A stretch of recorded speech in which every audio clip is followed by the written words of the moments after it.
Hey guys, what's going on? So how long does caffeine stay in your system? I want to talk about that today. Also, I'm 8 days without caffeine. Hallelujah.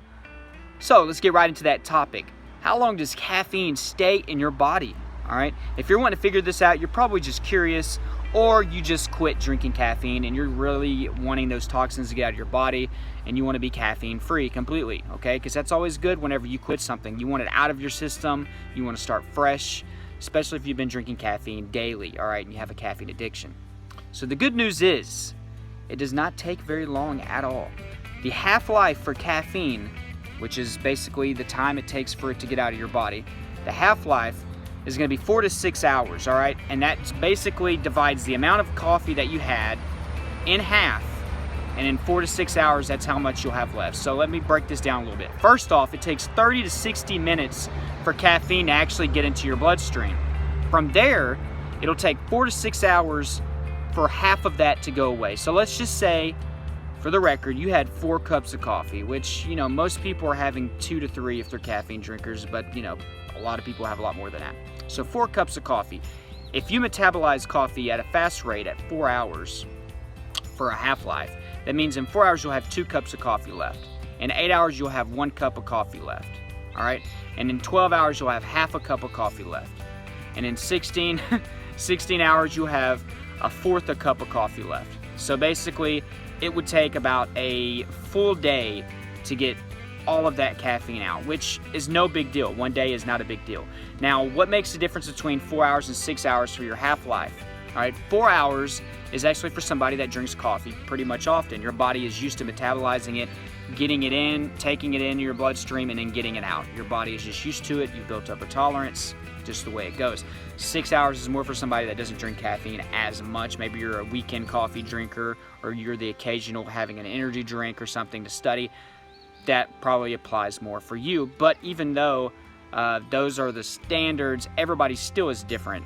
Even if I drink coffee every day, it could still take me 6 hours to have to get that half-life. All right. So let's use a different example. Say you are an 8-cup-a-day drinker of coffee. All right. It's a lot of coffee, right? In 4 hours, which you're probably gonna be leaning more towards 4 hours because you drink a lot of coffee. Your body's used to dealing with it and getting it out. So 8 cups of coffee in 4 hours, you will still have 4 cups of coffee floating around in you. All right. Still a lot of coffee. Then we knock it down, all right? In 4 more hours, so we're up to 8 hours after you stopped drinking your last cup of coffee, all right? Now you're gonna still have 2 cups of coffee in there. So then at 12 hours, you've got 1 cup, all right? But if you were, you know, metabolizing it at about 6 hours for your half-life, you're gonna take probably 18 hours to get down to that 1. So if that makes any sense, it's a little bit more complicated, but the good news is that it only takes 1 day, pretty much, from somebody drinking about 8 cups of coffee to get it all out of their system. There'll still be a little bit, tiny percentage left in you, probably through the next morning or afternoon, and then it's completely gone, okay? So you have no worries about it sticking around in your hair and your urine and your body.